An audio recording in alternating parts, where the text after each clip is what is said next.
Good morning. It's Thursday, the 7th of September. We are hoping that the sun is going to make an appearance at some stage. It will. It'll be lovely across the country. Well, we'll ask Derek in a little while. Yeah, I was just about to say, what's going on here? Lovely to have you with us this morning. We've got another busy show to kick off your day. We certainly do. On the way from teacher shortages to teaching in corridors, we're meeting two people who'll be sharing the challenges facing their primary schools. And this is two schools in different parts of the country. We'd love to hear from you as to what is going on, because we know that there are teacher shortages everywhere and that conditions in some schools are pretty bad. 0896 111 111. Yeah, do get in touch and let us know. Plus, if the group chats are overwhelming, or you're noticing your boss is typing. Do you ever get that? Your boss is typing on WhatsApp and you see typing and then they stop and you get a pit in your stomach. Yeah.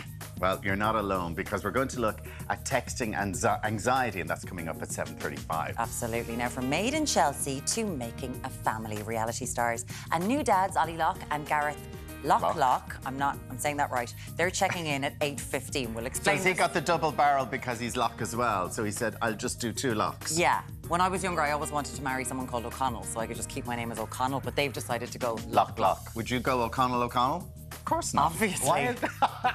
Obviously. Now, we know Derek is a sweetheart, but this morning he's getting an extra dose of sugar at the Phoenix Park. Tell us why, Derek. Where are you going? Loving those lines. Good morning, guys. We've made a beeline for the Phoenix Park here this morning. It's a dry and settled start, but we are going to see some thunderstorm activity work its way up from the southeast later on today. So a bit of a breakage in terms of that fine weather we've been having over the last couple of days. Still heavy and humid, 22 to 27 degrees. Anyway, we're here in the Phoenix Park because the 7th annual Honey Show kicks off this weekend. So we're talking all things bees, all things biodiversity, and here's hoping I don't get stung on a Thursday morning. Anything could happen, you know this show. Certainly do. I just wonder, like, can you get tight beekeeper outfits? You're going to be okay? You're going to be fine? Oh, I'll be grand. I'll have all the gear on, so we'll be fine. He'll have it pinned. He'll have it all sorted. I might have a bee in my bonnet, though. A sexy beekeeper outfit. That's what it'll be. Derek, looking forward to talking to you in just a little while. But right now, let's go over to the Virgin Media News Hub for the first time today and say good morning to Anne O'Donnell. Thanks, Maureen. Good morning. Well, Micheál Martin will conclude his trip to the Middle East today with a visit to a refugee centre in Jordan. First, though, the Taoiseach is also due to meet with the President of Israel, who has strong Irish roots. With all the latest details, our political correspondent Gavin Riley is in Jerusalem. Day 3 of Micheál Martin's trip to the Middle East once again begins here in Jerusalem with a courtesy call to the President of Israel, Isaac Herzog. And although relationships between Ireland and Israel may not now be at their strongest, there is at least still some lasting affinity between Ireland and the office of the President of Israel. Isaac Herzog is the son of another former President, Chaim Herzog. He himself was born in Belfast and spent much of his life living in Dublin. His father was then the Chief Rabbi to Ireland. After that meeting, Micheál Martin leaves Israel. He moves the 2 hours by road to Jordan, where he'll meet local counterparts to discuss exactly the current state of the Middle East peace process. He'll also visit refugee camps populated by people fleeing from Syria as a result of the ongoing disruption in that country. And he'll also visit Hussein Technical University, the home of Jordan's Young Scientist programme. That in itself is modelled on the success of the Irish Young Scientist programme. And indeed, many of the winners from the Jordanian one win the prize of coming to the RDS to visit its Irish counterpart, a somewhat inadvertent and somewhat unforeseen example of Ireland's influence in this part of the world. Well, back home, a status yellow high temperature warning is in place for Ireland today. Met Éireann is warning that the potential impacts could include heat stress. Well, with all the latest, our reporter Hannah Murphy has the details.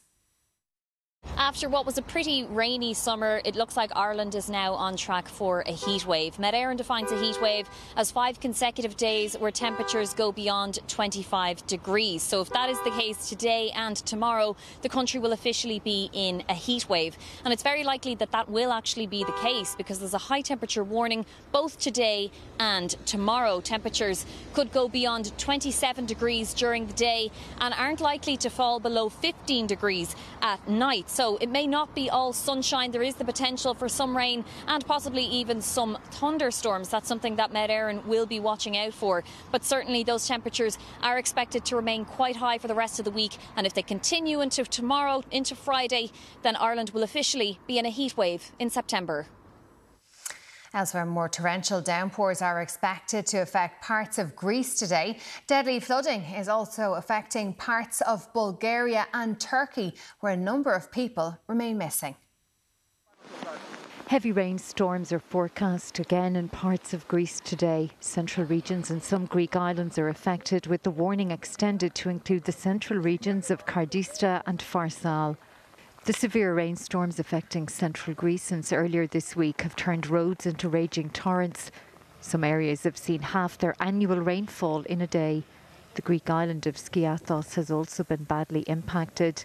The storm comes shortly after major summer wildfires hit Greece over the past few weeks. The floods this week have caused a number of fatalities in Greece.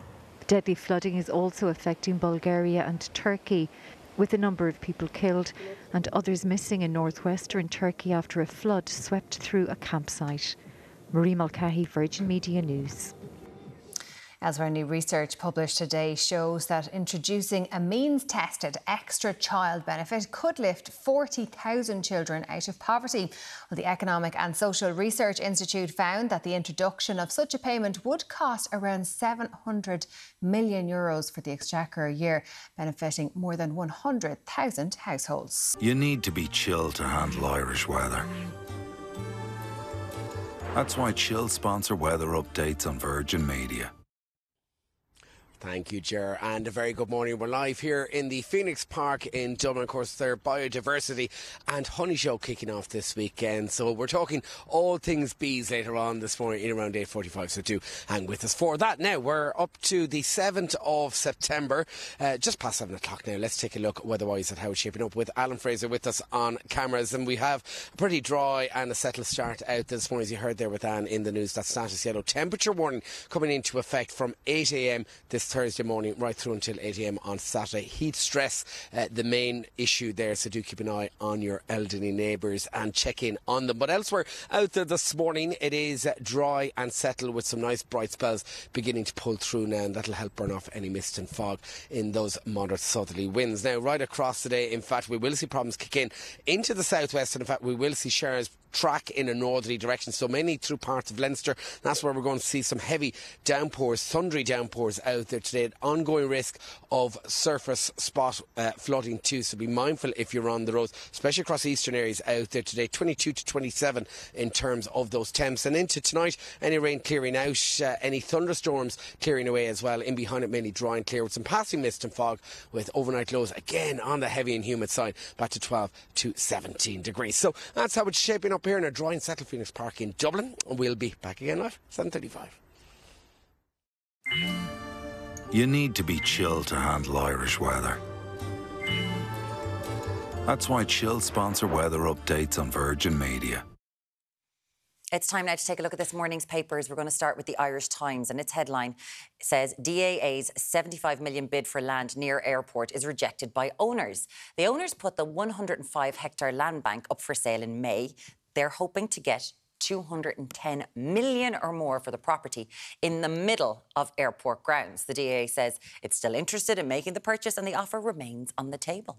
They can hardly build houses or anything there. I Just about to say, like literally, it's like the airport or nothing. Yeah, now the RT staff furious at 10% pay rise for executive. That's the front page of the Irish Independent. The executive team had taken a 10% cut in 2020, but it was reversed at the end of August last year. And RT staff and union members were shocked, saying they were unaware the cut was only temporary. The Examiner leads with Varadkar RT must prove it deserves a bailout. The Taoiseach has warned that none of the requested €55 million bailout will be allocated without a reform strategy. The broadcaster has been plunged into financial crisis with an anticipated loss of up to 21 million in licence fee revenue by the end of the year.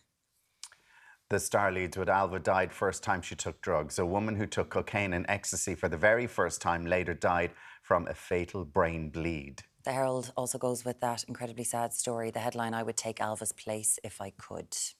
Cabinet alarm at slow pace of reform at RTE, the top story of the Daily Mail. And the Mirror goes with Tubbs and Downs. Ryan Tubridy hinted at a big money move to Britain yesterday.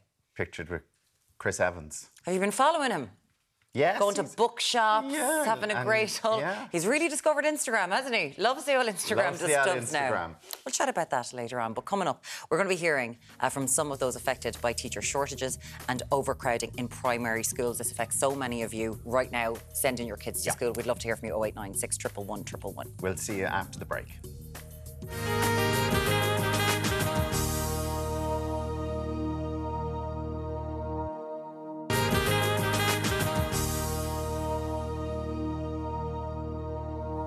Welcome back. Now, with the start of the new school term, primary schools across the country are finding themselves overcrowded, underfunded and struggling for resources. That's not hyperbole, that's what's happening. That's exactly what's happening right across the country. And here to talk about the different challenges being faced around the country are Louise Murray, who's the member of the Board of Management at Scoil Mhuire in Carrick-on-Shannon and principal of Our Lady Lourdes National School in Dublin, Tanya Hanley. Good morning to both of you, and thank you so much for coming in. As we were saying, this is something that's happening right across the country. And Louise, in Scoil Mhuire, your son, tell us about the situation there, because we're hearing that teachers are actually teaching in corridors.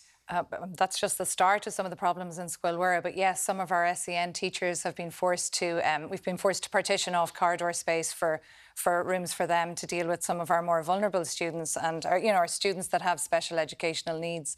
But not only that, we have like 12 out of 16 of our classrooms are below par for what the department requires for sizing for for schools and for decent sized classrooms. We have 12 out of 16 classes with over 30 in each of the classes. My son, for example, has 36 in his class, as he's in 6 classes as well as the other 6 classes. Because you met with Norma Foley about this, you spoke to her, and the list was given to you about all these problems that were in this school. Yeah, so Norma met with us in 2022 or 2021, and she agreed to conduct a technical report on both of our campuses. We operate on 2 campuses. We're not even in the one place.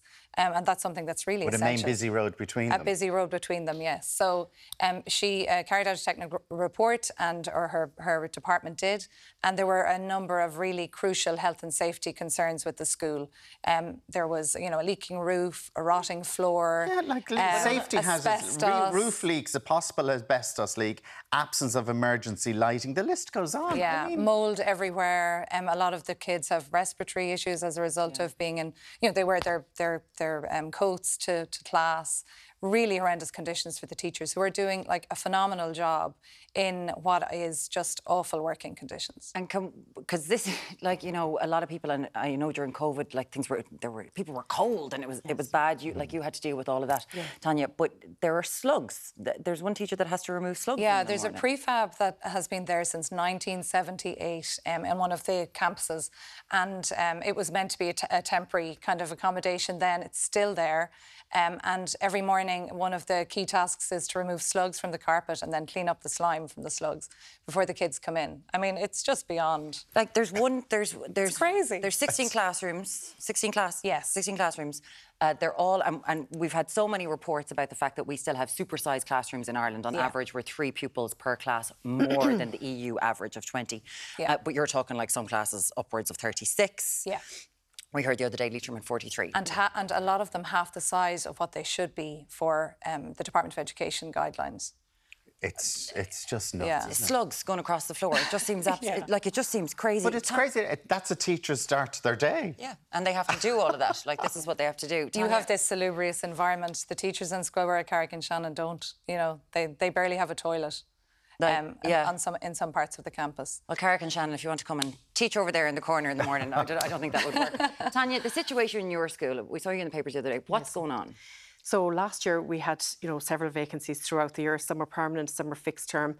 And over the summer, I advertised 4 times. We interviewed 3 times. I advertised on local principals' WhatsApp groups. And towards the end of the summer, I realised I wasn't going to fill all of my vacancies. Again, some of those are permanent jobs, some are fixed term. We had 2 teachers who were going away in career break, but they've kind of not ready to go off yet. So they kind of got in touch with me and said, we'd love to give you a hand, and the setup, particularly at the beginning of the year. So needless to say, I jumped at that. Yeah. And they're 2 marvellous practitioners, and then 2 other teachers came back to help us out as well, who aren't going away, but we're just needing work at this time of the year. So 4 wonderful people. And then on Monday morning, I got a phone call from the department to say that the 2 teachers who were on career break couldn't work, and they wouldn't pay them, because you can't be on career break and sub in a fixed term position. And how did you feel about that? Well, I mean, I was horrified. I was really disappointed, because the children deserve better. Our staff deserve better. It's a wonderful school community, and I just frustrated, I suppose, and it's hard to understand how.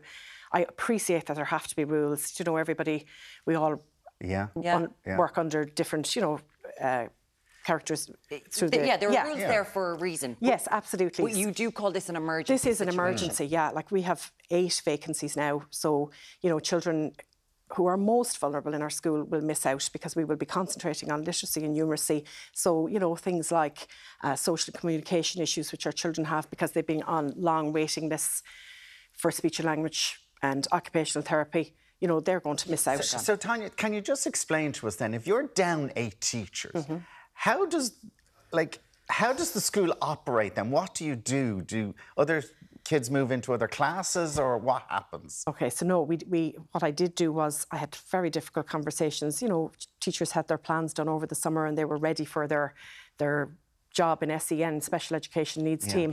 And then I had to ask them to go into classrooms, which they did absolutely. You know, they're great. So it does mean that we just have to cut our cloth to suit our measure. So rather than we're going to start a nurture room, which is where children, you know, who have experienced adverse childhood experiences throughout their lives get a little bit of nurturing and a little bit of TLC and learn through cooking and gardening and all of those kind of things. But you're responding to things in the community that's needed for the area that you're absolutely. in So we won't be able to do that either. But you have a budget for 8 teachers. Yes. You have a budget for 8 teachers and you can't find them. The department has. And the department has, but you have but you can offer 8 teaching posts and you can't find it. And two of them are permanent? 3 of them are permanent. 3 of them are permanent. Can I ask positions. you about why did you give, and I'm sure there's lots of people at home and they're shouting at the TV going, why did you give career breaks? And a lot of people are calling for career breaks to be stopped for teachers. Absolutely. Of the vacancies that I had, only 5 were career breaks. The others, I got an autism class allocation. I got 2 extra English additional language teachers. During COVID, some of our staff made life-changing choices to move back to where they came from because of the quality of life and the expense of living in Dublin. So I had resignations. So, you know, career breaks are only a small part of that. Yeah, but still, there are people do you think that career breaks in this day and age because before it was, we'll get to keep them, they'll go away and they'll come back. They're not really coming back anymore. They're going on the career break and you're like, what's happening? Absolutely. But, you know, the department give the facility for career breaks and it's, you know, the Board of Management then take each person on their merit. So an issue for you is, without a shadow of doubt, the cost of living in Dublin. Yes. You said that a lot of people have moved to outside of Dublin because they can afford to live there. Yeah. And do you see this continuing into the future, that you will not be able to find teachers, they'll just go somewhere else?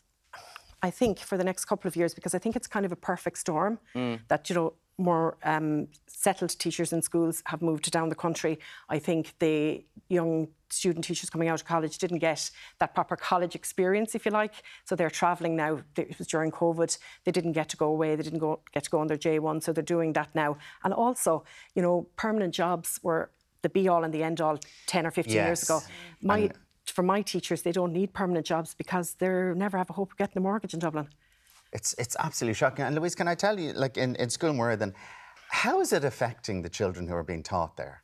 Well, I suppose for a lot of kids, it's crowd control in the big classrooms. It's very loud. It's very difficult to concentrate. There's no way that every child gets the same, you know, attention in a class of 36 as a class of 25.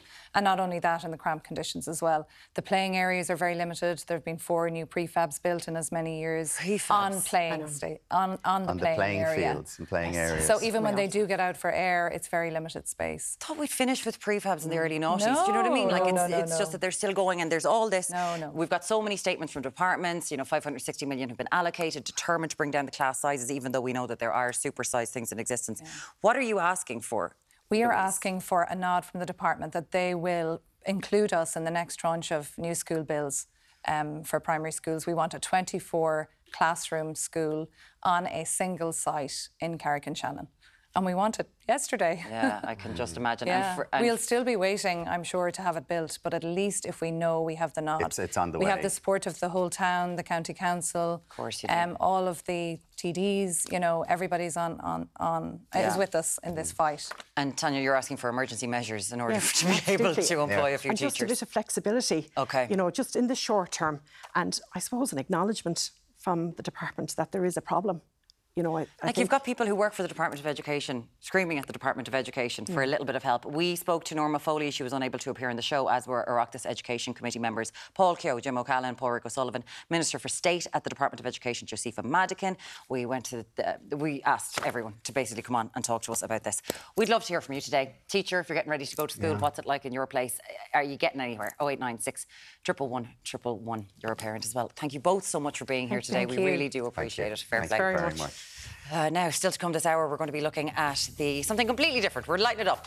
Anxiety. Anxiety. Talk about that now. We're running through the big stories of the day. We'll see in a few minutes.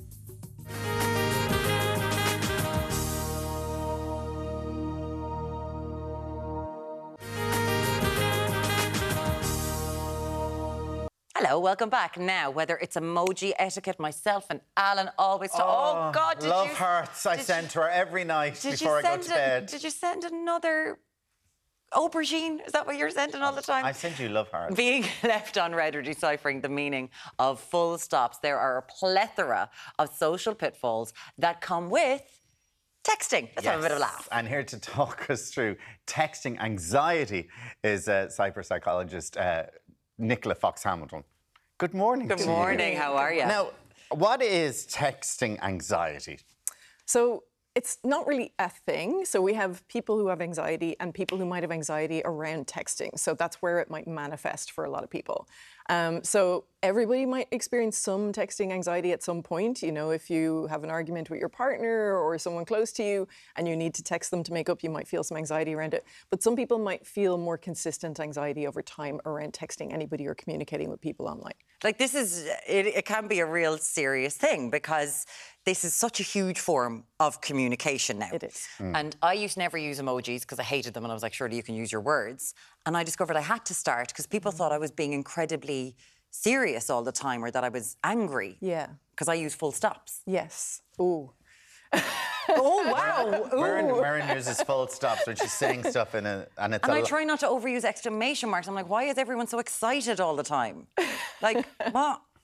So, one of the problems we have with text-based communication is when we're face-to-face, we've got all these non-verbal cues. So we wave our hands around, or we've got our facial expressions, tone of voice, all of this kind of stuff. And that gives a huge amount of information. So like 70–80% of our communication is non-verbal. So obviously when you go to text-based communication, you don't have any of that anymore. You've got your words, but you've got no context, you've got no nuance, you don't have the emotional and social bits of information there. But we are hardwired to communicate. We're very good at adapting. And that's why we use emojis and something called paralanguage, which are all the bits of information. So for example, you might say like no instead of no. And that communicates something very different. You might use exclamation marks, not necessarily to show that you're overexcited, but to add some warmth or, you know, show a little bit of emotion in it. All those kind of things add context and information and give different layers of meaning to what we're saying. Yeah, because if I'm just in, I try to put in the smiley face with the love heart eyes. Like the sort of saying, it's nice, I'm not sending you anything hard or... You send that all the time. All the time. All the time. I know, but I just sort of, that's my little one of going like, I'm not being angry with you, I'm not being... But does it say a lot for the person who has the anxiety? Does it say a lot about them if they're constantly anxious about texting or getting texts? Yeah, so it really is about the individual person. Yeah. So if you already suffer from anxiety or social anxiety particularly, or even something like rejection sensitivity, which is another personality trait where you feel rejection more intensely, you are expecting to be rejected, and you come across cues of rejection more and you kind of interpret things as rejection more than other people might, then you might feel more anxiety about it. Whereas other people who don't have those personality traits or aren't experiencing anxiety might not interpret it that way. So for example, if someone leaves you on read on WhatsApp, you know they've read it. What does that mean? It means you've sent them a message on WhatsApp and the two little blue ticks are ticked. That means they've read it, but they haven't responded yet, right? For someone without anxiety, they might see that and go, oh, they're busy. That's grand. They'll get back to me when they can. Yeah. For someone who is anxious about texting or anxious in general, they might think, or rejection sensitive, they might think, oh God, that person hasn't got back to me. They don't like me. And so that increases their anxiety. Or even worse, when you see that they were typing and then they stopped. Yes, yeah. So they were going to say something and decided not to. Yeah. Then you sort of... Because I even start building up, oh, I wonder what they were going to say, and they stopped. Yeah. And I think they might just have had to go to the loo. Or they were getting off the bus. Do you know what I mean? Oh, I do. Yeah, I do know, but you do sort of go, oh, I wonder why they stopped. And I think that's interesting because no matter, you know, every bit of information we communicate is giving information, whether we mean to or not. And that communicates something even when we don't mean to. And you can't control how the other person interprets it. So even with a perfectly crafted message, or let's say a perfectly crafted like online dating profile or any piece of text that you put up online, you have no control over the other person who reads it, what their background, their history is, what state of mind they're in, emotional state of mind, their anxiety levels, and how they're going to interpret that. So that's led to the rise, I suppose, of the voice note. Yes. Then, like I see people walking down the street doing whole podcasts, fair play to them. But, you know, they're going, but you've got intonation in your voice. You can be like laughing or saying, "Hi, Hans." Yeah. I think it's really interesting, and I think the younger generation are more likely to do that than the older generation. So younger generation definitely prefer texting to phone calls. They really don't like phone calls. Yes. The older generation prefer phone calls.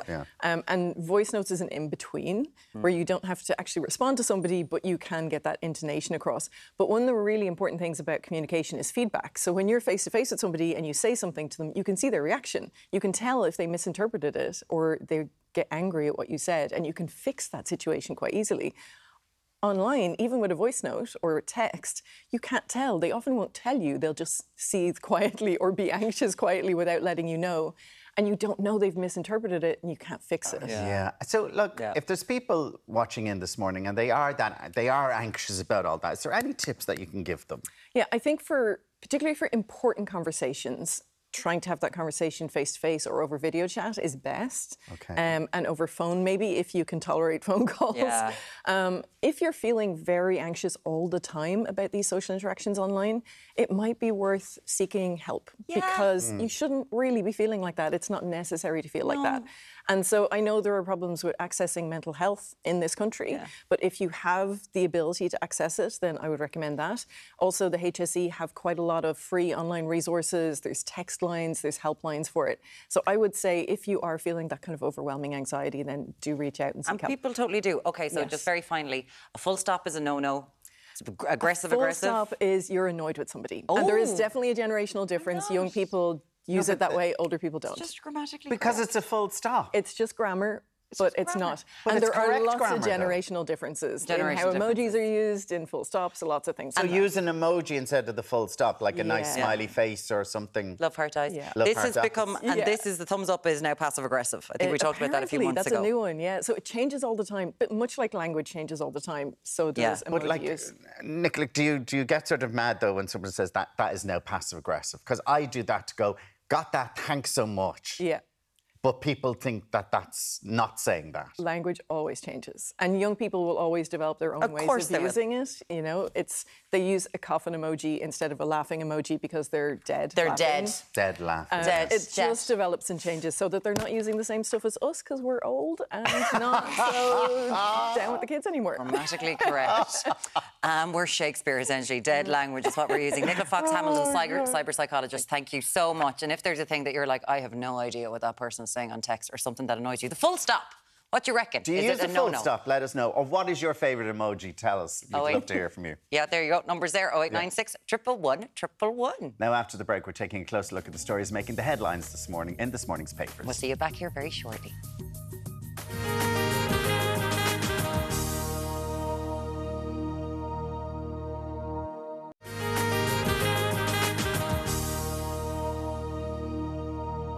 Welcome back to Ireland AM. Now, means-tested child benefit could take 40,000 children out of poverty, and over a quarter of Irish 16-year-olds are gambling. Joining us now with that story and everything else that's in the papers this morning is journalist Aoife Barry. Good morning to you, Aoife. Thank you very much. Let's start with that report published by the ERSI about the means testing for child poverty. Child benefits. Yeah, it's really interesting. The ESRI obviously do these really interesting reports where they'll look at really kind of granular things that say a lot about Irish society, and they look at the details, like if we wanted to do this, could we do it and what would it result in? So they basically look at the idea of having what they call a second tier child benefit, and that they means test it, which basically means here that they would look at how much kind of money is being made by the family, how much the parents might be making or not, and how many children are in the family too, and then the child benefit benefit payment would kind of change depending on how kind of what I suppose the pressures are there in each family.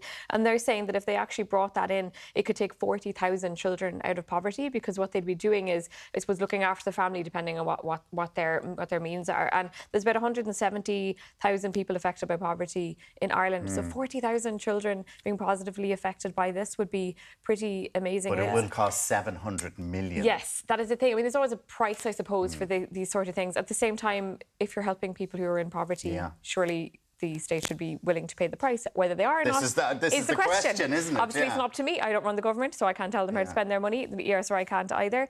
But they had some interesting points as well, that they're saying if they did this reform, like you say, it would cost money. It would also mean the government would have to look at how, I suppose, how it works, its welfare system, and how certain people benefit from certain things, and whether some people should be kind of incentivised if they're on low income. Should they be incentivised to engage in part-time work and things like that? So it would mean like a larger discussion about the welfare system, and that engagement in it, and that talk about it, I would think is a good thing. But that headline figure of lifting children out of poverty, I mean, that's where my eyes would be drawn to, And there has always been the argument about, some people don't need a child benefit, some people do. That's it, exactly. I mean, there are people here who are in Ireland who are earning a huge amount of money, do not need any help from the state to care for their children. But then the argument is they're paying tax, they're doing their bit as well, what's going on? The means testing of the social welfare system is a huge debate and something no one really wants to go near, right? Yeah, and I mean, if you're looking at the current government, like, I suppose they're probably looking at like time ticking for them, it's not that long technically really left in the government. So they're not going to dive in, and I would imagine, and get involved in the big discussion on this right now, when they're kind of facing into a general election at some point in the next year or so. Yeah. So what you're looking at then is like whether that might be a talking point when you're talking about elections, and maybe the next government might decide to take on. But like you say, it is kind of a hot potato also. So what do you make of it? 40,000 children out of poverty. It seems like a no-brainer, to be honest. 0896 111 111 now. RT is all over the papers this morning. They just can't catch a break.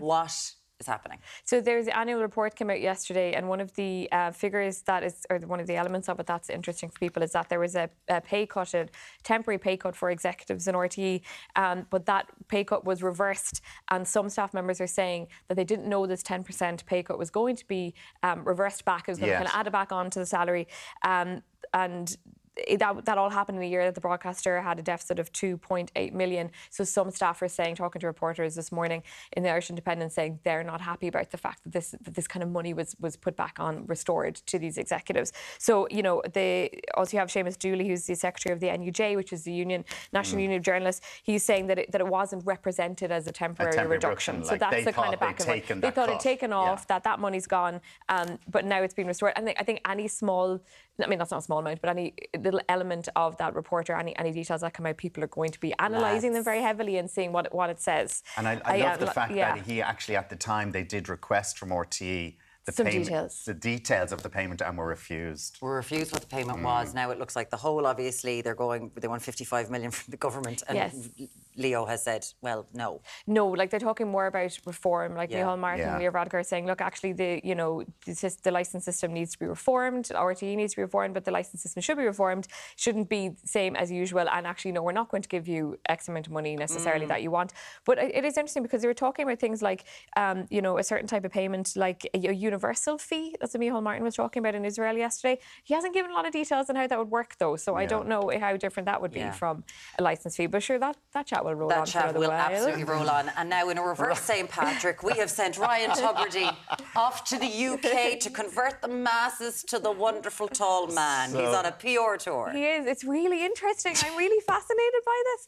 A man who hated social media. Yeah, suddenly he's back on Instagram with a vengeance. He is, and it's, it makes sense, right, from an actor point of view. You do not want people to forget about you when you have been through what he's been through and you're looking for a new job. You're thinking, what are my options?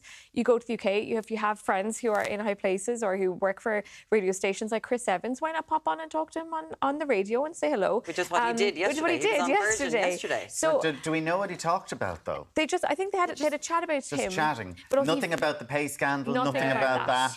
Nothing about that, but he did kind of give him a little run through of his CV, I suppose, to let people know what he was up to. But he, I think also meeting someone like Piers as well, as he did, Piers Morgan, and that photograph that was shared on Twitter of the two of them together, that was something that raised a lot of eyebrows, I suppose, whether or not he would want to be seen as hanging out with somebody like Piers Morgan, because that is the message of hanging out with Piers Morgan is very different to the message of hanging out with Chris Evans. Absolutely. And it's whether or not you want to be seen as kind of in that, what they call the sacked presenters club, as Piers Morgan called it, or whether you want to be seen as someone who's kind of talking to people on the radio in the UK saying, hey, I'm available and I'm personal and I know books and I know history and I'm somebody you might want to be working with. Controversial. No, he's not. Like, he's not. That's not what he's he not does. He's not a Piers Morgan. He's a nice guy. Yeah, he really isn't. So I thought that was interesting. Are you watching the tour? You're loving it. 0896 111 111. I have to get some other people. I don't want him seeing that we're all watching it.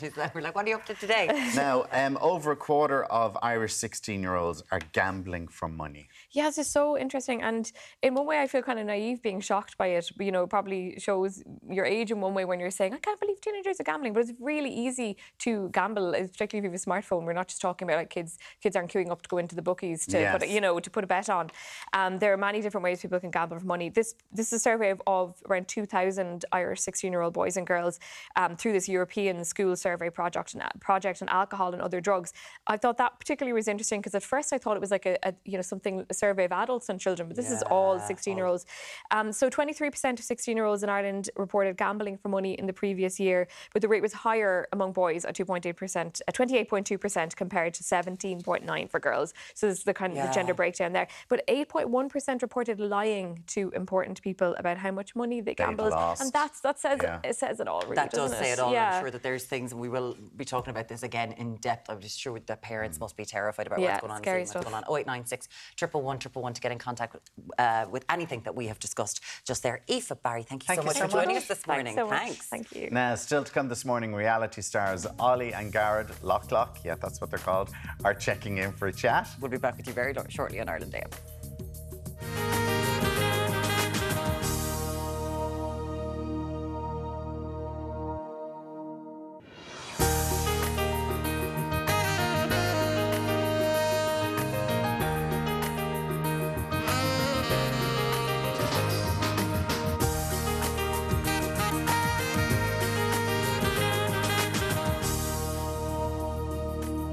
It's time now to take a look at this morning's papers. We'll start with the Irish Times. Its headline, DAA's €75 million bid for land near airport rejected by owners.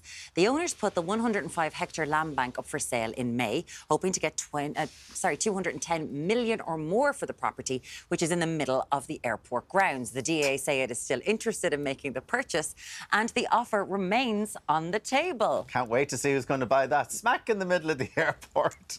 Now, the Star leads with Alva died first time she took drugs. A woman who took cocaine and ecstasy for the very first time ever later died from a fatal brain bleed. The Herald also goes with that story, the headline, I would take Alva's place if I could. RTE staff furious at 10% pay rises for executives. That's the front page of the Irish Independent. The executive team had taken a 10% cut in 2020, but it was reversed from the end of August last year. RTE staff and union members were shocked, saying they were unaware that the cut was only temporary.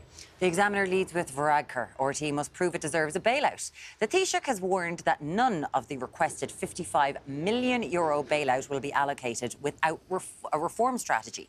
The broadcaster has been plunged into financial crisis with an anticipated loss of up to 21 million in licence fee revenue by the end of the year. Cabinet alarm at slow pace of reform at RTE is also the top story of the Daily Mail. The Mirror goes with Tubbs and Downs. Ryan Tubridy hinted at a big money move to Britain yesterday. Where are we getting the big money move? Big money move, just because he was on... He was looking at London property. That's what he said to Chris Evans. Oh. Yeah, he was like, I'm looking at London property, which isn't the cheapest, is he? He was only making a joke, I think. Only making a joke. Now, in Holland Park or somewhere like that. Chelsea.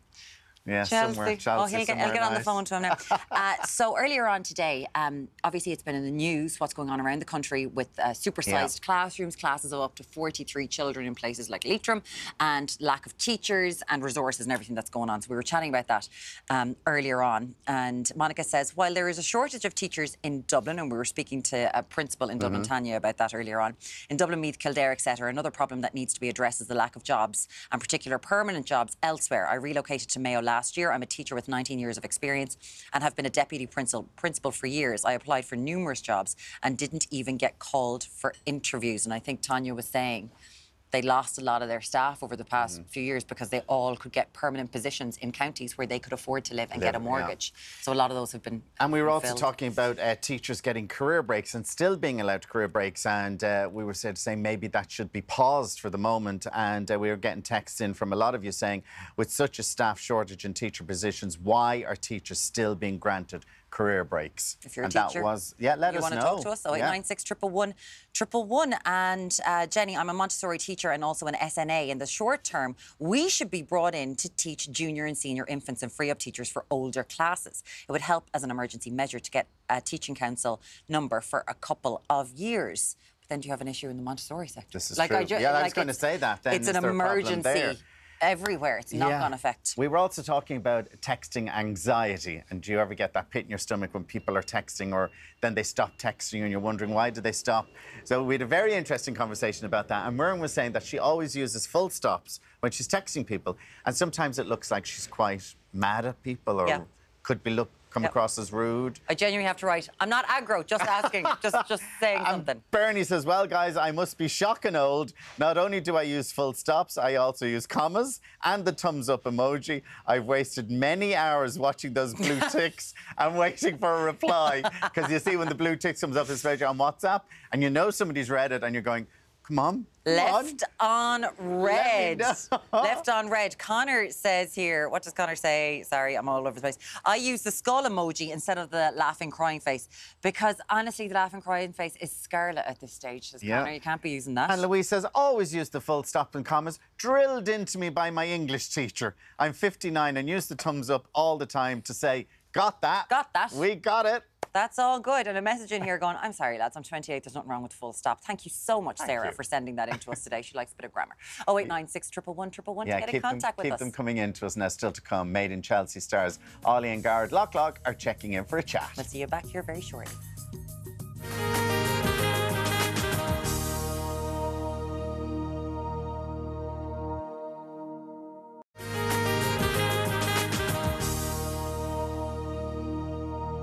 Thanks for staying with us. Now, our next guests have been made in Chelsea, literally.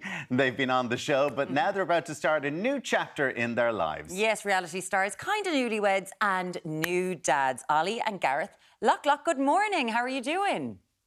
Morning, guys. How are you? It is. Oh, you're tired. A little bit tired. You've got brand new babies, twins. We're going to get into that in a second. But for Ollie, we have to start. The Locke. What's going on?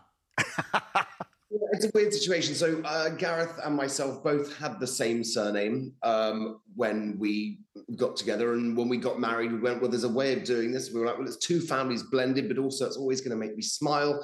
And so we decided to double barrel our ridiculous name, basically. It's quite a nice thing because when you get married, you normally, something changes, like a name changes. And it felt like, you know, it was in COVID when we got married. It's almost 3 years ago. So it felt, you know, it was just a nice reminder that we finally made that milestone. I like it. Locke. And Ollie, of course, everybody knows you from, you started out in Made in Chelsea, one of the original cast members. And how has that been over those years, and what changes have you seen? I must admit, it's been an extraordinary situation. When we started the show nearly 13 years ago, we didn't think it was going to do anything. I thought people might laugh at it for 6 months and that was about it. But actually, I think we won a BAFTA a couple of years later. I went, oh, this isn't going anywhere. This is doing well. Like and suddenly we put our entire lives on, and very quickly soon later, it was 13 years later. Oh my God, the first few series, I was so bet into it all of the time. And Ollie, you've been on it the whole time. Then Gareth, you joined the show as well, because obviously it does show your lives. But you've made the decision to step away, Gareth. What's that gonna? How are you feeling about that? So it was great. I did it for about 6 years. I joined obviously when we got engaged. We went public about it, and you know, reality TV is about putting your life out there. And it's been an amazing 6 years. To be honest, we miss all the crew there. It's like a family, but it's time to move on to the next thing. And you know, our lives now, it's about being parents. It's about, you know, our marriage, our relationship, what's going on in our lives. And I think the show now for us is a bit too young, and it's, you know, about making up and breaking up. Whereas this, we really want to showcase what it is to be parents and showcase every little bit that we go through, not just the curation that you would get on Made in Chelsea. So we just want to share everything with the people. So parents of 2 beautiful children and some dogs, which we can hear in the background. So, I mean, like, we have to say congratulations on your 2 beautiful children. But, I mean, the process for this has not been easy, we have to say, for the 2 of you. It has been an interesting one, I must admit. This has gone on for 3.5 years. It was our 4th round of IVF when we finally got the result we wanted, really.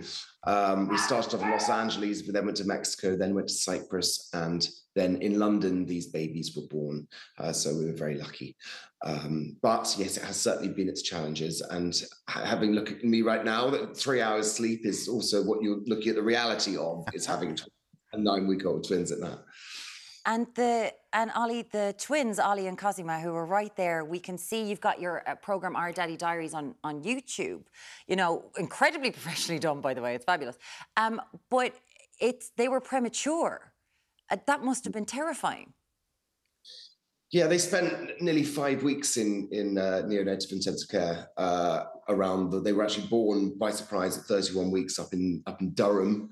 And then they were moved to Sunderland because they had a better unit, and then back down to Chelsea and Westminster when they were well enough. But yeah, we spent 5 weeks in NICU learning everything we could, really. So actually they had to look at the brighter points. Actually, we had experts all around us teaching us how to become parents and how to look after these little things. Because, I mean, most parents would tell you, like, when a new baby arrives, it turns your world upside down. But what's it like then you have the 2 of them there, and you have a camera crew, and you're trying to make this serious? It must be bonkers. I think the most important part for us was to have a crew around us. And it's not a huge crew. It's not like Chelsea, but you know, it's a few people who were parents themselves in very similar situations. Because what ends up happening is you become like a family with these people, and they're brilliant, talented, and you know, sort of add to the depth of household knowledge of how to be a parent. You know, so it's amazing because it doesn't feel like it's too much going on. It feels like you've got sort of extra hands, or you know, so it's a bit more fly on the wall. So it makes it. If anyone knows what it is to be a parent or to babies, stuff like that, or is looking to do that, this is something quite interesting to open their eyes or maybe remind them what it was like, and they go, "Goodness me, that was the challenge." And was this always the plan? Because, you know, they're 8 weeks old, you know, you've had them home. And I'm just wondering, Ollie, I suppose there are issues around privacy of children and putting stuff out there, and also letting strangers into your life. And I'm sure that there are people who have all of their opinions. Like, I've never seen, the parenting community is the most opinionated thing I've ever seen in my entire life. So what do you make of all of that and the privacy issues? To be honest, for myself and Gareth, we look at it in a slightly different way. Privacy is something that I felt that since I was 24, I've never really had. That was my choice to do. What you look at properly is the fact that we put our wedding on camera. We had 3.5 million people watch our wedding.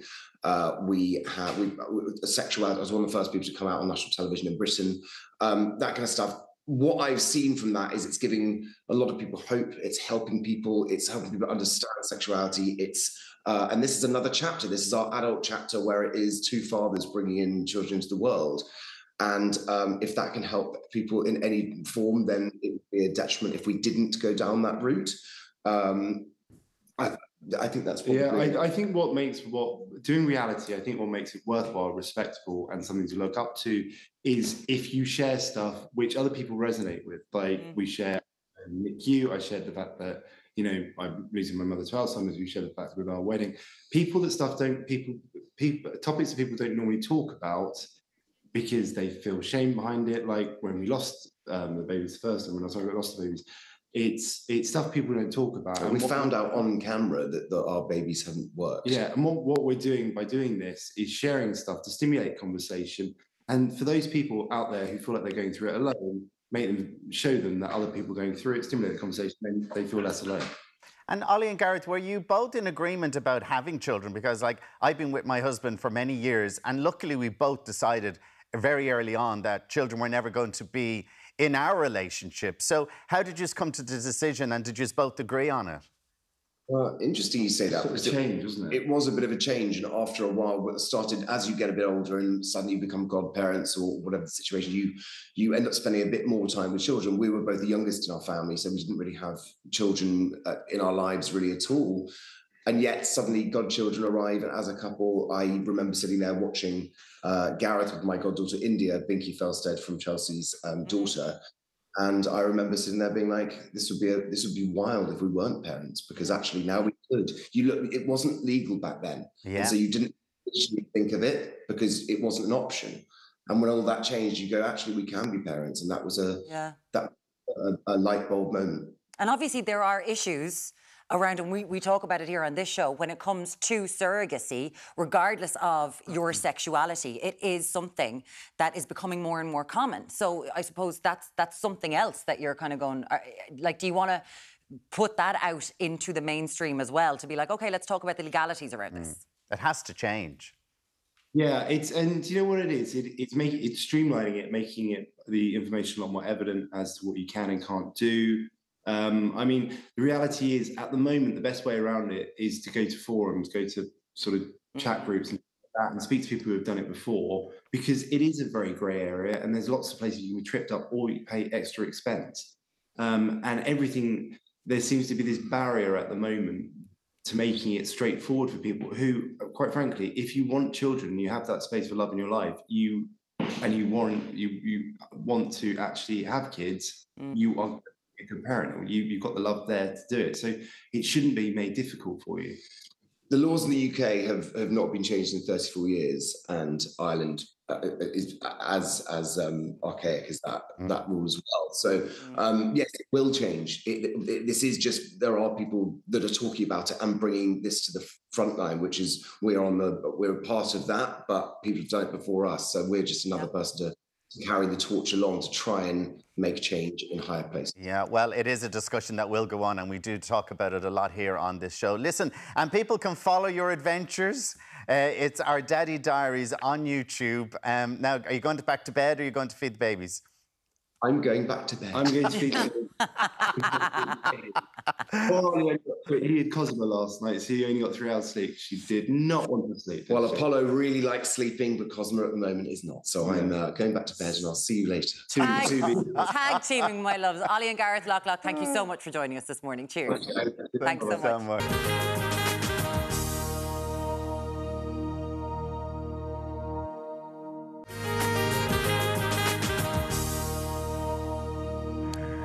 Hello, how are you? All morning, Derek's been buzzing. Yeah, we're going to use that word again, around Dublin's Phoenix Park in search of bees. Yes, how's it going, honey Hartigan? Honey Hartigan, I love it. Can I copyright that, guys? Good morning. We are talking all things bees here this morning ahead of the Biodiversity and Honey Show that it is kicking off here in the Phoenix Park this morning. Beekeeper Brian and Mida are with us. Good morning to you guys. Brian, we'll kick off with you first. Morning, we are Derek. Surrounded by a swarm of honeybees. Tell us, how many have we got here? Well, we're in this hive, you probably have about 40,000 bees at the moment, but the numbers will be starting to decrease now as we're coming into the colder months of the year. The numbers will reduce back. So over winter there'll be probably about 10,000 bees in the hive. 10,000. Now, in terms of where we're at the moment, we're here in the Phoenix Park. It's a walled garden. How many hives have we got? In here we have 14 hives, and we have a couple of hives as well in Oris and Neutron for Michael D's own honey. He has his own honey? He has his own honey. Really? Yeah. And he produces his own... Produces his own native honey, his own natural raw honey. That's incredible. I didn't know that, actually. Yeah. Now, the weather, the summer has been a bit of a washout for our bees, hasn't it? Oh, July, especially July. June was good. We got some good early honey in June. But July, it just rained constantly. And when the lime trees and the clover and all was in flower and the blackberry, the constant rain meant the bees couldn't get out. And then anything that they did get out to the nectar would have been diluted within the flowers. So they didn't really get anything in July. So now as they're turning, honey will probably be in short supply this year. Okay. So beekeepers have gone to the mountains now for the heather honey, which is still, should be a good crop this year because we're having a good September, August at the moment anyway. Now, our natural reaction here, because we're surrounded by bees, is to kind of swoosh them away. But that is, in fact, the wrong thing to do. Oh, yes. Not with honeybees. Honeybees don't bother you, really. They're only bothering you when you actually open their hive. And they might get a little bit angry because they're opening the hive so early in the morning and that. They wouldn't like that. But normally it would be wasps be the one who would be bothering you. Wasps are going, at this time of year, August, September, wasps are looking for something sweet. So the body, if you have a can of Coke or something in your hands, they're actually looking for sweet things. But not honeybees. Honeybees are too busy gathering nectar and pollen. And there is one queen inside here There will be one queen within this colony, yeah. Okay, and we're trying to find her now. It'd be a needle in a haystack, but we should... It's a needle in a haystack. You might get She's her. in around here somewhere. Somewhere, yeah. Bees, they are so important to the circle of life, really, in terms of biodiversity. Yeah, that's why when the OPW launched our management plan to look at the conservation management plan, they decided to put in they decided that they'd place specific interest to what you call native species and plants. And the honeybee, the native Irish honeybee, hadn't been present in the park since the 1990s when Varroa might come in.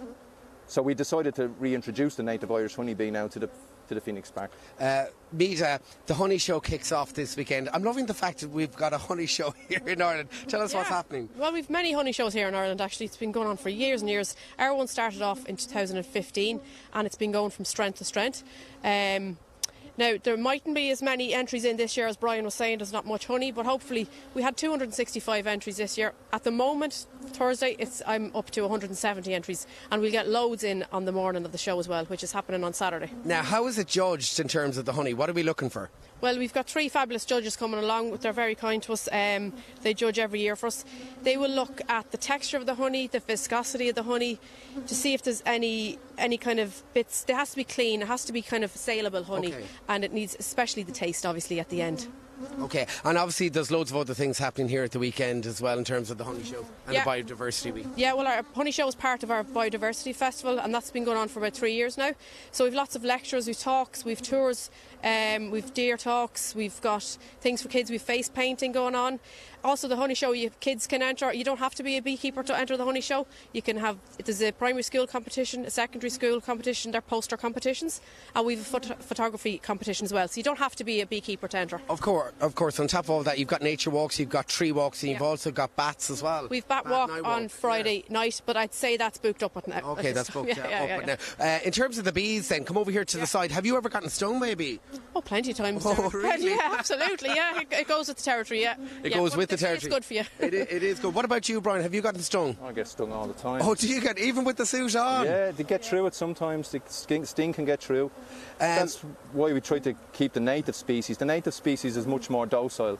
So if you can just sort of keep the species native, then the calmness of the bees is much improved.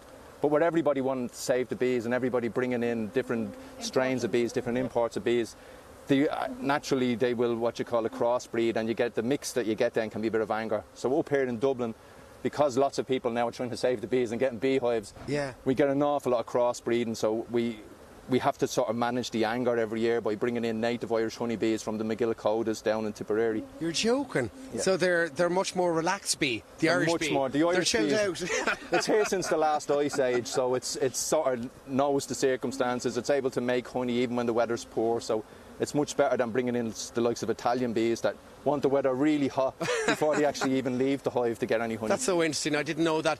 By the way, in terms of the smoke then, what's this used for? What does this do, Mita? This will calm the bees down. Naturally in the wild, they will, if you smoke them, they will think there's a fire. So what they do is they will go into their honey and they will fill their honey sacks. They will eat loads of honey, and that will calm them down. Okay. Yeah. Okay, that's so interesting. Brian, of course, lots happening this weekend in terms of biodiversity and the honey show. Where can people find out more online? The Native Irish Honeybee Society have a good website that tells you everything about the native Irish honeybee, but the OPW site for all honey show stuff would be on the OPW website. All right, okay, OPW, that's on the PhoenixPark.ie. PhoenixPark.ie and all the social media as well. Okay, and Michael D has his own pots of honey, I believe. Yeah, he does. All right, so there we have it, guys. We're surrounded by 160,000 bees here this morning. I haven't gotten stung so far. I've been doing pretty well, but for now, back to you in studio. Well, let's send you back a pot of honey, guys. Yes. Nice as well, if it's good enough for Michael D. We should also say that our camera person, Alan Poole, who's there with Derek, he's allergic to bees, so he's standing, we think, in the Orus, shooting it. Is he? It's Alan Fraser. Oh, it's Alan Fraser. Yeah. Sorry, Alan's there. Yeah. He's allergic to bees. Yeah, he's standing. He's actually across the road. So you cross the road. Across the road. Fair play to him. Thank you, Alan. We're having tea and toast, Hong Kong style, with Susie Lee. We'll see you back here very shortly.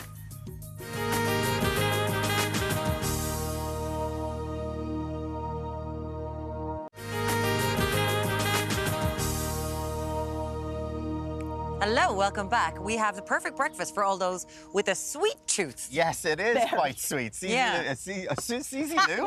Susie Lou? Some name, any name. Susie Lou. Getting names wrong today. Susie Lee is here to make Hong Kong French toast. Susie Lou, I like it. Susie Lou. Susie Lou, how are you? Really good, thank you. We're doing French toast Hong Kong style. Indeed. Okay. So in Cantonese, it's called sai dosi. So it's literally Western toast. And it just, the French bit just came into it. So it's literally Western toast stuffed with peanut butter.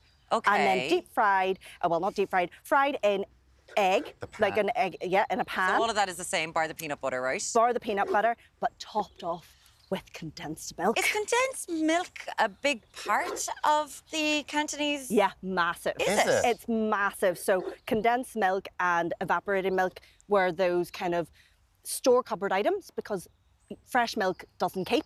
So you would use that for tea as well. So I am using that in tea as well. So that's a thing that is continue to this day? To this day. Okay. So there's coffee shops called Cha Tang, so literally a Western coffee shop in Hong Kong, and you get all of these items, and it's their take, you know, Hong Kong take on a coffee what's shop. happening. And then I suppose when you're thinking about South Korean bubble tea and all that kind of stuff. Yeah, there's all those different bits and pieces, but like Hong Kong French toast with peanut butter is something I grew up eating. So you're taking the crusts off it? Yeah, because that's just the way it was. Yeah. And sometimes it's a triple stacked one, but we're just going to have two slices of bread.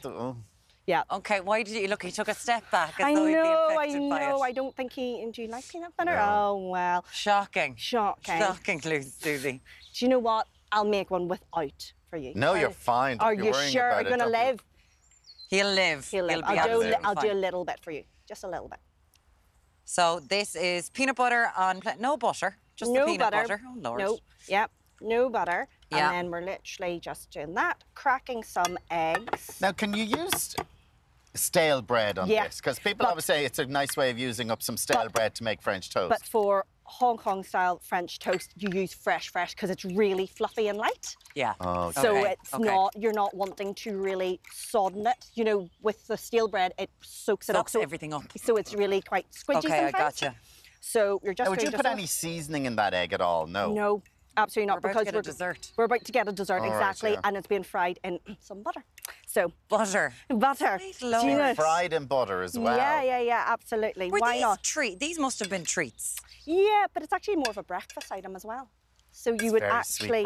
I never honestly thought, because every time you come on and you do something like this, I didn't think the Cantonese diet did have so much sweetness in it. This is a treat. This is okay. These are real treats. So hot pan with some butter in it. Lovely. And then you're just plonking these straight in. So just like you would French toast. Yep. There's got peanut butter in it. Yep, but with peanut butter in it. Lovely. And we know where that came from, who decided to put the peanut butter in it, or where? Yeah, so it was one of those transitions of the French toast, eggy bread, you know, and then suddenly there was the peanut butter. Who said, let's put peanut butter in there? A chef, somebody like actually just decided, we've got peanut butter, why not make the most of it? And that's what they did. They literally put it in and then lathered it with then condensed milk. Now, while that's cooking away, you're going to make us a different type of tea. Now, my tea is very milky, but you're making us an extra milky tea here. Yeah, so this is tea bags boiled in water for at least 15 minutes, so you're getting a really stewed tea. So everyone was talking to you about well, we've never seen you do tea like this. Yeah, but as a family at Christmas and the gathering, we have a pot of tea, like literally a saucepan full of tea, because there's 40 of us chatting and we want tea, so we ladle it out in mugs. Ladle it out. Yeah. So 15 minutes. I can hear my father rolling in his grave, just going, sorry, 15, it's stew. Yeah, it's stew. Okay. Literally. So we'll just get It's like Coca-Cola there. Has this been stewed for 15 minutes? Sweet Lord. Okay. And any kind of tea bags? A good black tea bag. So in Hong Kong. Black tea. Yeah, good black tea. So this is Lipton tea bags, so very popular in Hong Kong. So Liptons are popular in Hong Kong. Yeah, so you top it off with some evaporated milk. I know, it's a bit odd. But actually, it's so great. there's condensed milk in there and now a bit of evaporated milk. And then what's that? So this is the condensed milk. Oh, that's the condensed, sorry. So that just gives it a sweetness. So yeah, it is. You can add more milk if you want. So that's just a wee taster. And like, is this the way they serve it in the glasses as well? In glasses. So it's a full, gigantic.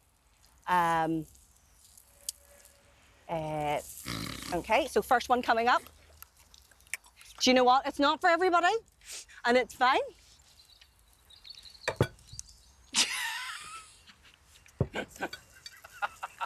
It makes me want to go back. Lads, we've got different palates. That's just the way it is. Absolutely. You don't even drink tea. No, I know. There's my tea. So there's the equivalent. Look at the different colours there. I know. So you can add lots more. It tastes meaty. Meaty? It tastes meaty. So like then it you feels just very... drizzle some condensed milk. So you're putting condensed milk even on top of this? Yeah. Yeah. Okay. Okay, let's go. Oh my God. It's a tray bake. Oh my God. As breakfast. Actually, it's very That tasty. is delicious. So, because you're just getting the peanutty taste. Just a little bit. Just a little bit in it, yeah. Try this, try this, try this. Oh, this is really good. That is very... So there you go, something to cook different over the weekend. Susie Lee. Thank you. Or what did I call you, Lizzie Sue? Susie, thank you so much You're for welcome. that. You're really... That is delicious. You're really happy with that. Do you know what? We'll be back with you in Ireland in just a minute. We can't speak. Talk to you in a second. Oh my God.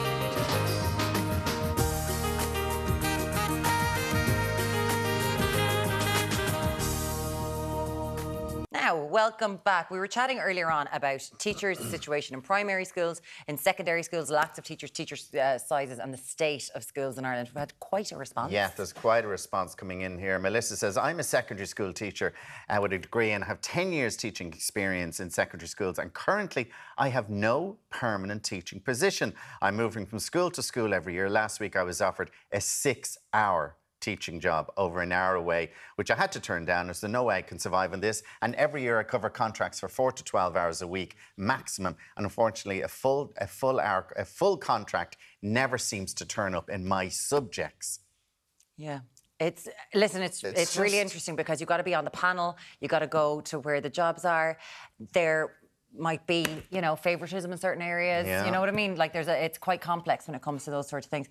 A message in here as well as that Nicola says, there. Nicola there, yeah. I'm a primary school teacher who qualified in the UK. I tried registering with the Teaching Council a few weeks ago and they sent me back all my documents saying they're not processing anything until the 14th of October when they will launch a new online portal. What a waste of a couple of months at the most crucial time of the school year. And schools are crying out for primary school teachers. Yeah, it's just... That's insane. It's just nuts when we were talking earlier on about it, how bad it is. We were also talking about texting anxiety. And do you ever get that text of somebody, if you've sent a message to somebody, did you do it right? Did you put a full stop? Miriam puts full stops on everything. I know. But she thinks... It's like I finished that sentence and I've moved on to the next sentence. It's and crazy. Mary says, hi, Miriam and Alan, I'm 65 and I text the way I was taught to write with capital letters, full stops. The art of conversation is very quickly dying. I think it's very sad watching young people with their heads down texting away on their phones instead of talking to each other. I actually did say that to Carl yesterday because we were passing by a group of young kids and all of them were just... they were all just sitting on a wall. But they're texting each other. It's grand. They don't have to talk to each other. Like, instead of chatting to each other, they were all on their phone texting. Katrina says, I received a message following a bereavement with lol. The person thought it meant lots of love and not laugh out loud. Really sorry for the death. Lol. Yeah, my friend said she thought the praying emoji was actually a high five emoji. She sent it at the most inappropriate of times. Yeah, there's been a lot of controversy over that. Listen, you meant the best. You meant the best. Yeah, that's the thing. Thank you so much for your messages. Now, up next, broadcaster Aonghus McAnally looks back on his 50-year career. We'll see you back here very shortly.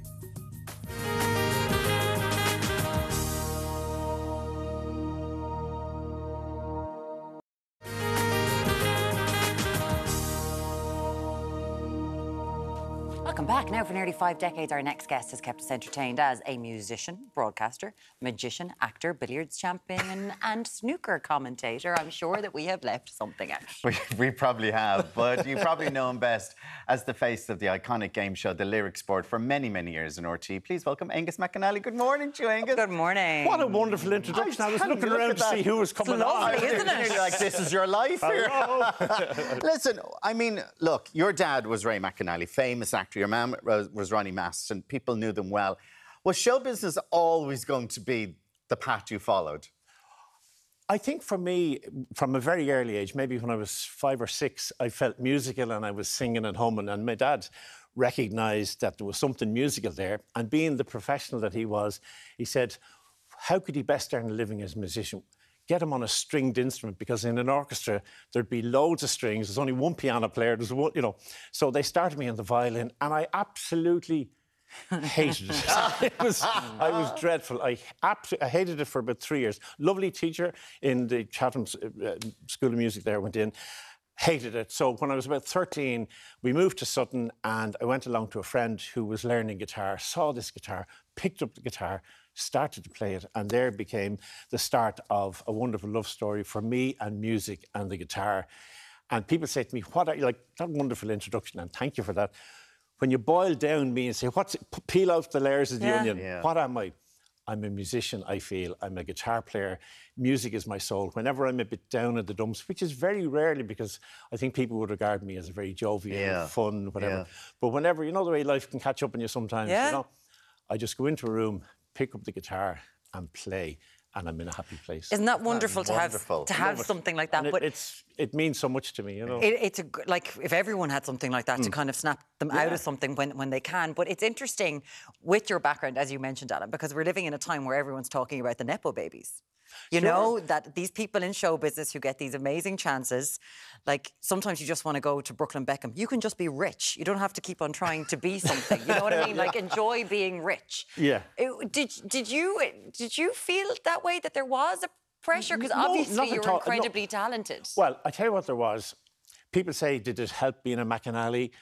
It's certainly, the name was known. Yes. But while that door opened, the other door that didn't slam in your face, but there was an expectation of a standard. Yes. That to say, well, you come from good stock, your mum, what a wonderful actress, your dad, what a great actor. Therefore, you must be great. And you're going, I don't know, I'm just me, you know? Yeah. So maybe I was lucky in that my entry into the business was music, so not in a direct comparison. I mean, if I'd stood up and said, I'm an actor, you know, let's see how the Bull McCabe deals with this one, you know. So I was lucky in that regard. But my dad was pleased, my mum were both pleased that I was doing something that they could see I absolutely loved with a passion. Yeah. And like it's funny, when I play, you know, Van Halen on the guitar with an orchestra or something, people come up and they go, you're an extraordinary guitar player for a television presenter. And I say, no, I think I'm doing well as a telly guy for a fella who's a guitar player. So then went from the music, then how did the telly and the lyrics board and all that happen? I tell you exactly, you know the way you say fate, how does this work? I did a musical written by Carolyn Swift, who was writing Wanderly Wagon. Yeah. She wrote this musical. I was playing in the band, right? And one day, so few people turned up that we said, look, will you come back tonight for the night show? We'll give you your money back. And we're sitting there in the theatre going, what do we do? So some of the actors were musicians. They started playing. And I stood up and I started acting the part, just for the crack. Carolyn came to me and said, I'm writing a children's programme called Wanderly Wagon. There's a part I'd love to write for you as a magic postman. Would you like to be Fergus, the magic postman? That was Wanderly Wagon. That was 1978. Here I did that for Wanderly, Wanderly Wagon. You're so young. She's looking blankly at us. No, not because it is like, I'm sorry now, when I talk to a kid who might be, 15 or 16 years, they know what Bosco is. Like, they know what these things are. Their parents are showing them. Then, so I do Wanderly Wagon.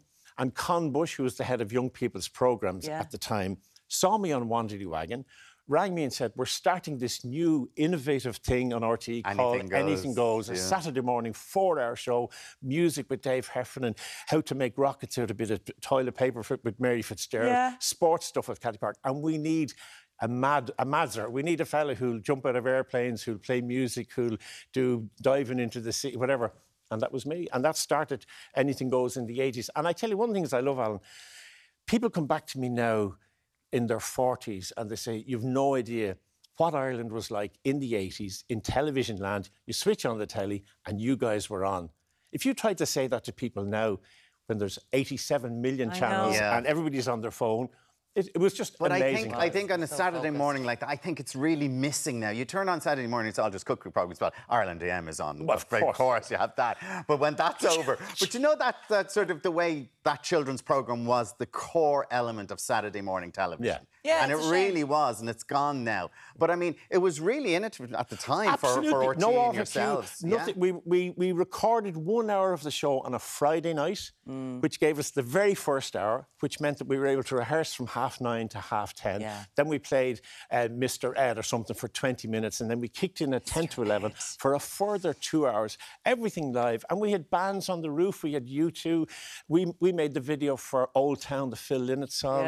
Something Happens. You know, everything and anything. But literally, what a great name. Anything goes. Although, I'll give you a quick laugh. We got a 9-month contract, right? So at the end of the 9 months, and I'm whatever is 25, we're out of work. So I go in and I sign on the dole in town, right? I'm standing in the queue, because at that time you handed in your cards and then they called your name. And so I'm standing there and there's a guy behind me and he's going, Aonghus, yeah, anything goes.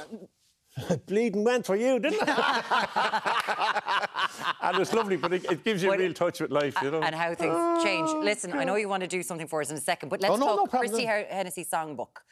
So this is something that you have been doing for years. You had a gorgeous close friendship with Christy, and you go and sing his... in the 90s in London. He saw that I was a guitar player. We started playing together. We became great friends. He then asked me to launch one of his albums, to play with him in the Gaiety Theatre. I recorded a poem on one of his albums. And then when he passed away, his family rang me and said, would I deliver the eulogy at his funeral, which I did. So I've put together 22 of his songs. He was the most beautiful man.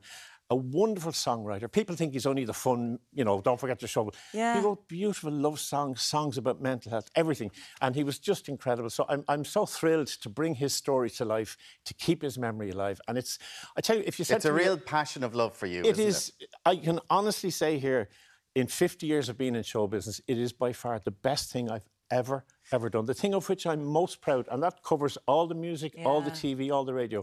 The thing that I have loved and feel fulfilled most by is keeping his music alive, becoming him on stage in terms of how I act. And God bless me, Mum and Dad, whatever they've given me, I can bring to the theatre in terms of, because when I become him sort of in the sense of chatting and whatever, and it's lovely. It's so beautiful.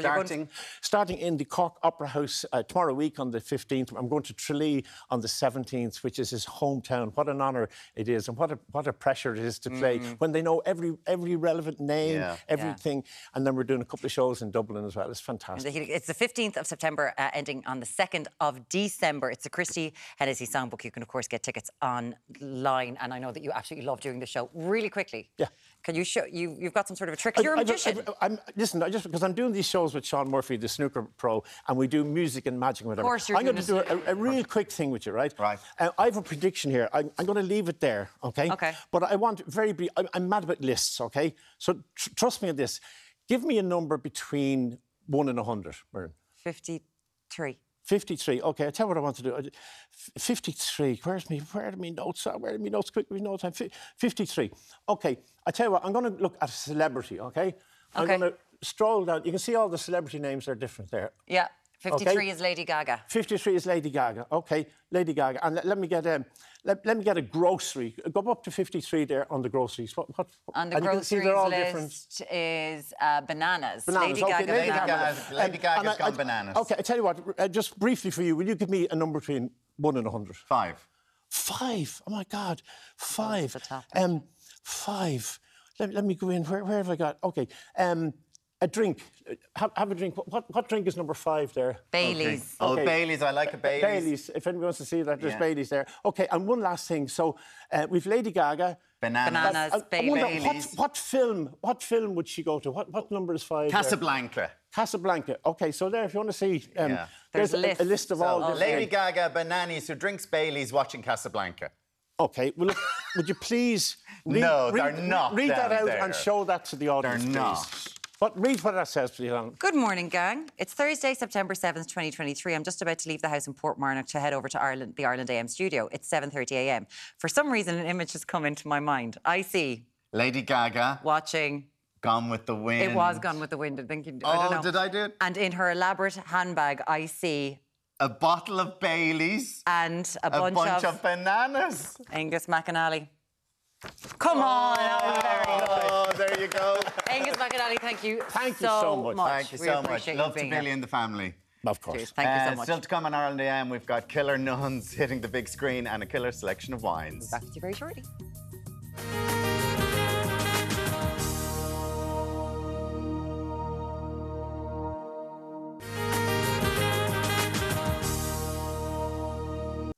Hello, welcome back. Now, from killer nuns to over-the-top weddings, there's a lot of variety hitting the cinemas this week. Which is so nice, by the way. It's great to have stuff in the cinemas. Yeah. Here to talk us through all the latest releases. It is Brian Floyd from entertainment.ie. Brian Lloyd. You said Brian Floyd. Oh, listen, it's been a morning. We haven't got one person's name right throughout them. I don't know what's going on. It's me. Hi. I'm having whatever nomophobia is in relation to names. Now, we're going to chat this movie. Loads of people are chatting about it. It's called Past Lives. What's it about? It is about a writer in New York. She had a kind of a childhood friendship with this friend in South Korea. Her parents emigrated to Canada. She's now living in New York. She reconnects with this boy, but she's now married. And then it's about her trying to kind of grapple with the idea of, was she actually meant to be with him all along, kind of thing. The idea of romantic destiny and all that sort of stuff. Soulmates, everything like that. Yeah. Let's take a look at Past Lives. There's a word in Korean, inyeon. It means providence or fate. Do you believe in that? That's just something Koreans say to seduce someone.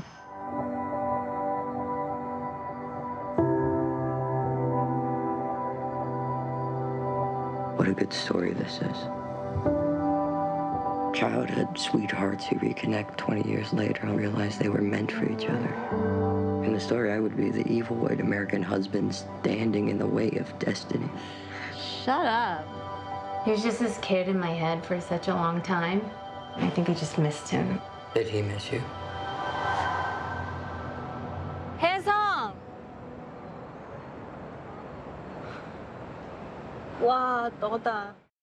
Wow. I can tell by the music I'm going to be bawling already. Yeah. Like, there are scenes in this film and, like, lines from this film that I genuinely think I'm going to be thinking about for the rest of my life. Really? It's really that strong. It really is. Like, it's the best film I've seen this year. And I include, that's better than Oppenheimer, better than Barbie, better than... It's better than Barbie, come on. But like, it is amazing. Like, the thing, like, the couple that are there in it, that you saw, they're happily married. Yeah. That's the whole thing. And that's what kind of makes this all the more real, is that, you know, she's happy in her life and all the rest of it, but she still kind of thinks about this guy, and she thinks, like, should I have, you know, maintained the relationship? She's not looking for a way out. She's not looking to fix something within her and her partner. She's not looking for a cheap thrill. Exactly. And that's the other part of it as well, is that it really does kind of delve into the idea of, like, you know, in order for her to pursue this, if she were to pursue it, she would basically have to blow up her entire life. And she's, like, at the same age I am, like 36, 37.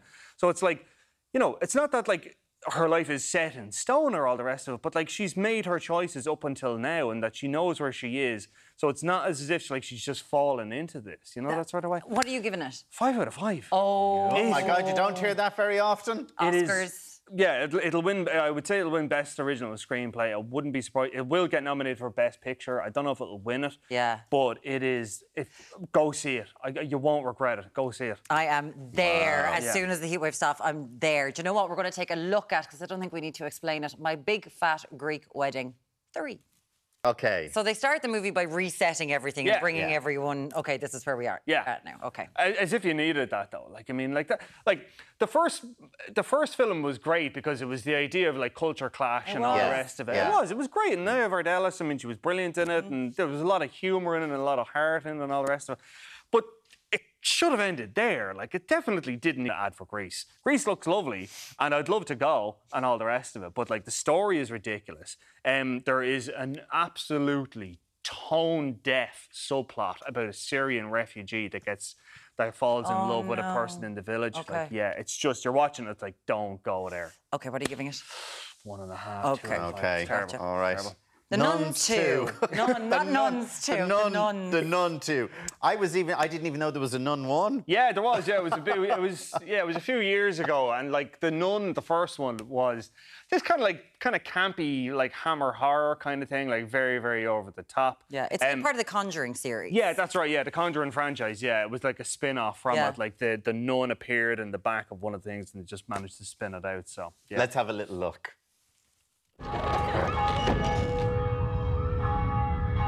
There's something wrong with the school. Something doesn't feel right.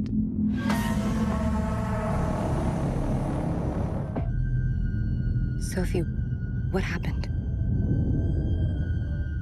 I think there's something here that's not meant to be. Okay. Yeah, she's Irish, that girl. Yeah. Caitlin Rose Downey is her name, yeah? Yeah, fantastic. Yeah. Okay, we've got our own... Like, nuns are fairly scary in this country anyway. They are. So- Sister Dominica, like, she terrorised Sorry, me. some. So No.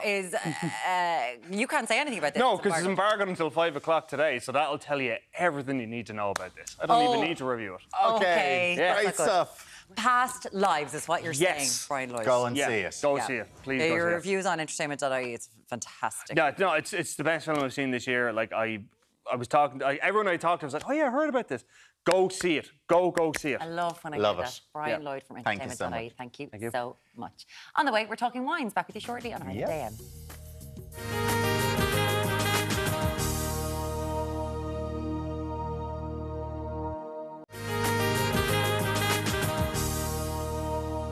Bonjour, comment tu t'appelles? Oh, mademoiselle. Où est la bibliothèque? And there we go. Welcome back to Ireland AM. Now, we're not jetting off to France for the Rugby World Cup. We are missing a tall rugby-shaped player here who will be there. Yeah. But we can drink France. Yeah, Michelle Lawler's here Like to to go do. through all the lovely French wines and champagnes this morning. Good morning to you. Absolutely, So we're absolutely. starting off with the champagne. Yeah, and I heard there's this hashtag going around that is think it, don't jinx it.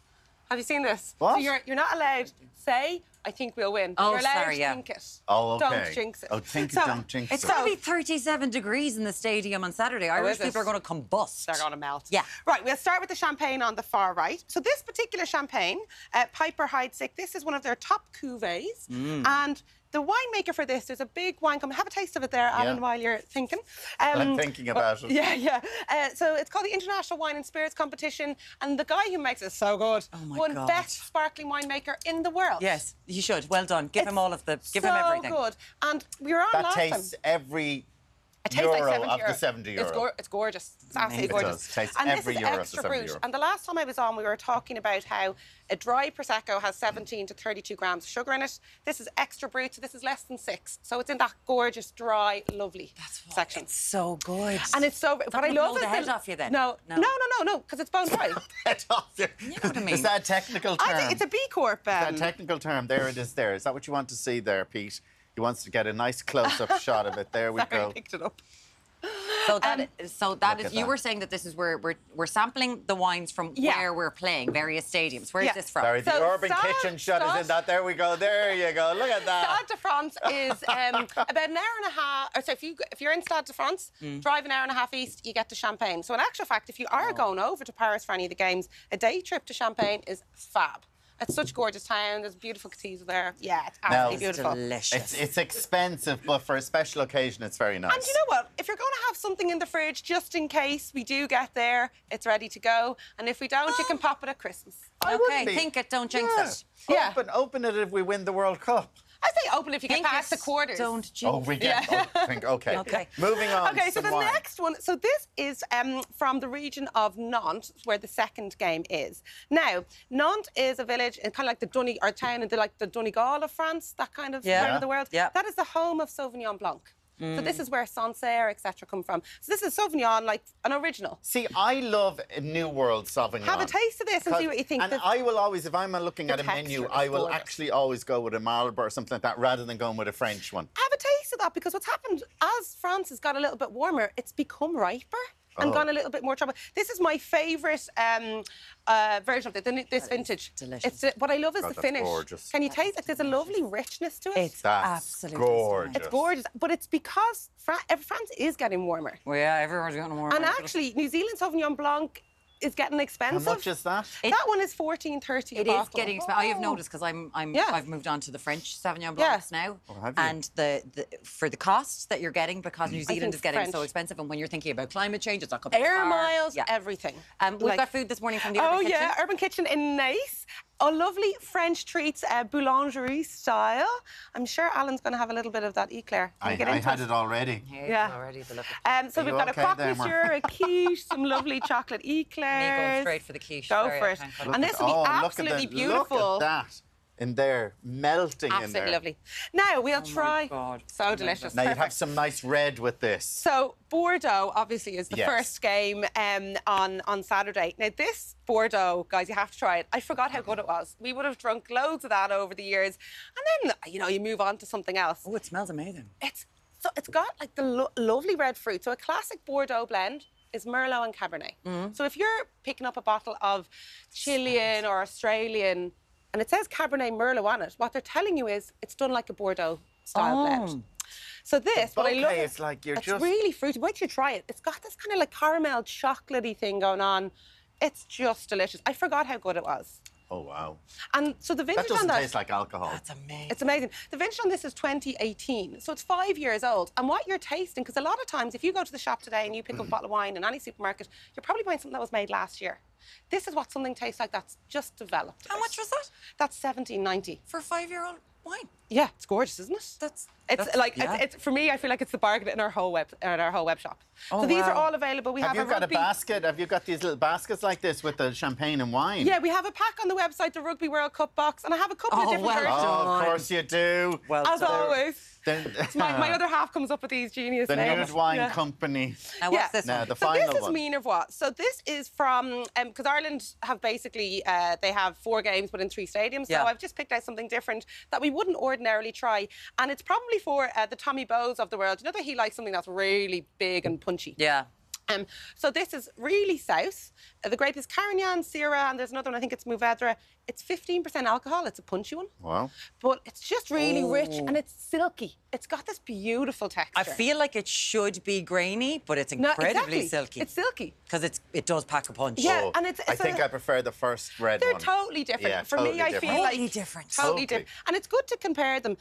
So this is Minervois, so down south. So it's much hotter. And if you think we were just talking about their temperatures going up to late 30s now, it's much hotter down there, so you get a really ripe wine. So if you like a really, really ripe red, go further south and you'll get that. But that, for me, for the Bordeaux, a classic Cabernet Merlot. If you ever wondered what is all the fuss about, why do people love Bordeaux so much? Yeah. It's that flavour. That. Because they've captured it. And a lot of times, it's really hard to pick a good Bordeaux. It's hard to know, what does it actually mean? 100%. Where is the value? So if you were going into a wine shop or in your supermarket, you look for Bordeaux and you'll see these are Bordeaux wines. Yeah, what I would say is if you're going to buy a bottle of Bordeaux, go into a local independent shop and ask for advice. Because they'll know. The person will have drunk. They'll be like me, like, oh no, I tried this, it's gorgeous. Yeah. These are all on where can everyone find it? Nudewineco.ie. Nudewineco.ie. Michelle Lawler, as always, box. gorgeous. This is amazing. Yeah. Amazing, amazing, amazing. Thank you is, so much as for a this. French- And thank you to the Urban Kitchen in Nice. Now, on tomorrow's show, on tomorrow's Ireland AM, 2FM's Laura Fox is going to be dropping by along with Booker Prize long-listed author Paul Lynch. Beautiful writer. There you go. Plus, there's a lesson of flower pressing and how to nail autumnal layering. Have a great weekend. We hope you have a lovely day. Bye. Have a great weekend. See you next week. Bye. Thank you very much for that.